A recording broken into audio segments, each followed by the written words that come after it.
ಅಂಕೋಲದ ಶಿರೂರು ಬಳಿ ಗುಡ್ಡ ಕುಸಿತ ಪ್ರಕರಣಕ್ಕೆ ಸಂಬಂಧಪಟ್ಟಂತೆ ಕೇರಳ ಮೂಲದ ಲಾರಿ ಹಾಗೂ ಅರ್ಜುನ್ ಶವ ಪತ್ತೆಯಾಗಿದೆ. 6 ದಿನಗಳಿಂದ ನಡೀತಾ ಇತ್ತು ಈ ಕಾರ್ಯಾಚರಣೆ. ಅಂಕೋಲದ ಶಿರೂರು ಬಳಿ ಗುಡ್ಡ ಕುಸಿತ ಉಂಟಾದಂತಹ ಪ್ರಕರಣ. ಆ ಸಂದರ್ಭದಲ್ಲಿ ಸುಮಾರು 11 ಮಂದಿ ಸಾವನ್ನಪ್ಪಿದ್ದು. ಅದರಲ್ಲಿ 3 ಮಂದಿ ಶವಕ್ಕಾಗಿ ಸಾಕಷ್ಟು ಕಾರ್ಯಾಚರಣೆಯನ್ನ ಮಾಡಲಾಗಿತ್ತು. ಆದರೆ ಇವತ್ತು 6 ದಿನಗಳಿಂದ ನಡೀತಾ ಇತ್ತು ಈ ಕಾರ್ಯಾಚರಣೆ. ಈಗ ಅರ್ಜುನ್ ಮತ್ತೆ ಆತನ ಲಾರಿ ಪತ್ತೆಯಾಗಿದೆ.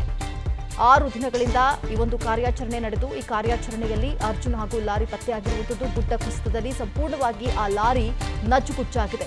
ಜುಲೈ 16ರಂದು ಸಂಭವಿಸಿದಂತಹ ಭೀಕರ ಗುಡ್ಡ ಕುಸಿತ. ಲಾರಿ ಸಮೇತವಾಗಿ ಗಂಗಾವಳ್ಳಿ ನದಿಯಲ್ಲಿ ಅರ್ಜುನ್ ಕೊಚ್ಚಿ ಹೋಗಿದ್ರು. ಲಾರಿ ಸಮೇತವಾಗಿ ಈಗ 6 ದಿನಗಳಿಂದ ನಡೀತಾ ಇತ್ತು ಈ ಕಾರ್ಯಾಚರಣೆ. 3 ಮೃತದೇಹಗಳಿಗಾಗಿ ಸಾಕಷ್ಟು ಬಾರಿ ಕಾರ್ಯಾಚರಣೆಯನ್ನು ನಡೆದರೂ ಕೂಡ ಅದು ಯಶಸ್ವಿ ಆಗಿರಲಿಲ್ಲ. ಆದರೆ ಈ ಬಾರಿ ಸುಮಾರು 6 ದಿನಗಳಿಂದ ಏನು ನಡೀತಾ ಇತ್ತು ಕಾರ್ಯಾಚರಣೆ, ದೃಶ್ಯಗಳಲ್ಲಿ ನೋಡಿ ಗಮನಿಸ್ತಾ ಇದ್ದೀವಿ. 6 ದಿನಗಳ ಕಾರ್ಯಾಚರಣೆಯಲ್ಲಿ ಇವತ್ತು ಆ ಲಾರಿ ಮತ್ತು ಅರ್ಜುನ್ ಇಬ್ಬರು ಕೂಡ ಸಿಕ್ಕಿದ್ದಾರೆ. ಕಂಪ್ಲೀಟ್ ಆಗಿ ನಜ್ಜುಗುಜ್ಜಾಗ್ಬಿಟ್ಟಿದೆ ಲಾರಿ. ನೋಡಿ, ಕ್ರೇನ್ ಮುಖಾಂತರವಾಗಿ ಅದನ್ನ ಎತ್ತುವಂತಹ ಪ್ರಯತ್ನಕ್ಕೆ ಮುಂದಾಗಿದ್ದಾರೆ. ಆ ದೃಶ್ಯಾವಳಿಗಳನ್ನ ನಾವು ಗಮನಿಸ್ತಾ ಇದ್ದೀವಿ. ಕಾರ್ಯಾಚರಣೆ ಯಾವ ರೀತಿಯಾಗಿ ನಡೀತಾ ಇತ್ತು ಅಂತ ಹೇಳಿ. ಅರ್ಜುನ್ ಸಿಕ್ಕಿದೆ, ಅರ್ಜುನ್ನ ಮೃತದೇಹ ಸಿಕ್ಕಿದೆ. ಜೊತೆಗೆ ಲಾರಿ ಕಂಪ್ಲೀಟ್ ಆಗಿ ನಜ್ಜುಗುಜ್ಜಾಗಿದೆ.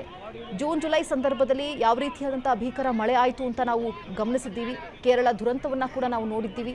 ಜೊತೆಗೆ ಶಿರೂರು ಬಳಿ ಆದಂತಹ ಈ ಗುಡ್ಡ ಕುಸಿತದಿಂದಾಗಿ ಅಲ್ಲಿದ್ದಂತಹ ಹೋಟೆಲ್ ಮಾಲೀಕ ಇರಬಹುದು, ಅಲ್ಲಿ ನಿಲ್ಲಿಸಿದಂತಹ ಲಾರಿ, ಅಲ್ಲಿದ್ದಂತಹ ಚಾಲಕ ಎಲ್ಲರೂ ಕೂಡ ಕೊಚ್ಚಿ ಹೋಗಿದ್ರು. ಆ ಗುಡ್ಡ ಬಿದ್ದಂತಹ ರಭಸಕ್ಕೆ ಕಂಪ್ಲೀಟ್ ಆಗಿ ಆ ಲಾರಿ ನಜ್ಜುಗುಜ್ಜಾಗಿದೆ. ದೃಶ್ಯದಲ್ಲಿ ನೋಡ್ತಾ ಇದ್ದೀವಿ. ಒಂದು ಕಡೆ ಕಾರ್ಯಾಚರಣೆ, ಮತ್ತೊಂದು ಕಡೆ ಚಾಲಕ ಅರ್ಜುನ್, ಆತನ ಭಾವಚಿತ್ರವನ್ನ ಕೂಡ ದೃಶ್ಯದಲ್ಲಿ ಗಮನಿಸ್ತಾ ಇದ್ದೀವಿ. ಈತನೇ ಅರ್ಜುನ್. ಸುಮಾರು 2 ತಿಂಗಳುಗಳ ಕಾಲ ಆಗಿದೆ. ಇದರ ಮಧ್ಯದಲ್ಲೂ ಕೂಡ ಸಾಕಷ್ಟು ಬಾರಿ ಕಾರ್ಯಾಚರಣೆಯನ್ನ ಮಾಡಲಾಗಿತ್ತು. ಆದರೆ ಅದು ಯಶಸ್ವಿ ಆಗಿರಲಿಲ್ಲ. ಈ 6 ದಿನಗಳ ಕಾಲ ಸತತವಾಗಿ ಕಾರ್ಯಾಚರಣೆಯನ್ನ ಮಾಡಿದ್ದಾರೆ. ಇವತ್ತು ಆ ಲಾರಿ ಮತ್ತು ಚಾಲಕ ಅರ್ಜುನ್ ಆ ಶವ ಪತ್ತೆಯಾಗಿದೆ. ಜೊತೆಗೆ ಲಾರಿ ಕಂಪ್ಲೀಟ್ ಆಗಿ ನಜ್ಜುಗುಜ್ಜಾಗಿದೆ. ಅಷ್ಟು ರಭಸವಾಗಿ ಮೇಲಿನಿಂದ ಗುಡ್ಡ ಕುಸಿತ ಉಂಟಾಗಿತ್ತು. ಹಾಗಾಗಿ ಅಲ್ಲಿದ್ದಂತಹ ಲಾರಿ ಇರಬಹುದು, ಅಲ್ಲಿದ್ದಂಥ ಯಾರೆಲ್ಲ ಇದ್ರು ಆ ಸಂದರ್ಭದಲ್ಲಿ ಅವರೆಲ್ಲರೂ ಕೂಡ ಅದಕ್ಕೆ ಬಲಿಯಾಗಿದ್ರು. ಸುಮಾರು 11 ಜನರನ್ನ ಆ ಸಂದರ್ಭದಲ್ಲಿ ಮೇಲೆತ್ತಲಾಗಿತ್ತು, ಮೃತದೇಹವನ್ನು ಹೊರತೆಗೆಯಲಾಗಿತ್ತು. ಅದರಲ್ಲಿ 3 ಜನರ ಮೃತದೇಹಕ್ಕಾಗಿ ಸಾಕಷ್ಟು ಪ್ರಯತ್ನಗಳನ್ನು ಮಾಡಿದ್ರು, ಕಾರ್ಯಾಚರಣೆಯನ್ನ ಮಾಡಿದ್ರು. ಬಟ್ ಯಶಸ್ವಿ ಆಗಿರಲಿಲ್ಲ. ಈಗ ಮತ್ತೆ ಪ್ರಾರಂಭ ಆದಂತಹ ಕಾರ್ಯಾಚರಣೆಯಲ್ಲಿ 6 ದಿನಗಳ ಕಾಲ ನಡೆದಂತಹ ಕಾರ್ಯಾಚರಣೆ ನೋಡಿ, ದೃಶ್ಯಗಳಲ್ಲಿ ಗಮನಿಸ್ತಾ ಇದ್ದೀವಿ. ಯಾವ ರೀತಿಯಾಗಿ ಅಲ್ಲಿದ್ದಂತಹ ಲಾರಿಯನ್ನ ಮೇಲೆತ್ತುವಂತಹ ಪ್ರಯತ್ನ ಅಂದ್ರೆ ಕಾರ್ಯಾಚರಣೆ ನಡೀತು ಅಂತ ಹೇಳಿ. ಕಂಪ್ಲೀಟ್ ಆಗಿ ಅಲ್ಲಿ ಆ ಲಾರಿ ಇತ್ತಲ್ಲ, ಅದು ಕಂಪ್ಲೀಟ್ ಆಗಿ ನಜ್ಜುಗುಜ್ಜಾಗ್ಬಿಟ್ಟಿದೆ. ಯಾಕಂದ್ರೆ ಮೇಲಿನಿಂದ ಬಿದ್ದಂತಹ ಆ ಗುಡ್ಡ ಕುಸಿತ ಏನಾಯಿತು, ಆ ಕಲ್ಲು ಮಣ್ಣು ಜೊತೆಗೆ ಆ ನೀರು ಎಲ್ಲವೂ ರಭಸವಾಗಿ ತೆಗೆದುಕೊಂಡು ಹೋಗಿ ಗಂಗಾವಳಿ ಆ ನದಿ ಒಳಗಡೆ ಸೇರ್ಕೊಂಡ್ರು. ಆ ಸಂದರ್ಭದಲ್ಲಿ ಸಾಕಷ್ಟು ಮಂದಿ ಸಾವನ್ನಪ್ಪಿದ್ರು ಕೂಡ.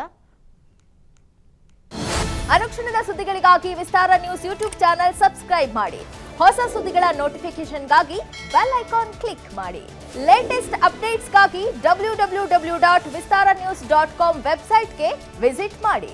ಅಂಗೈಯಲ್ಲೇ ಜಗತ್ತಿನ ಸುದ್ದಿ ತಿಳಿಯಲು ವಿಸ್ತಾರ ನ್ಯೂಸ್ ಕನ್ನಡ ಆಪ್ ಡೌನ್ಲೋಡ್ ಮಾಡಿ.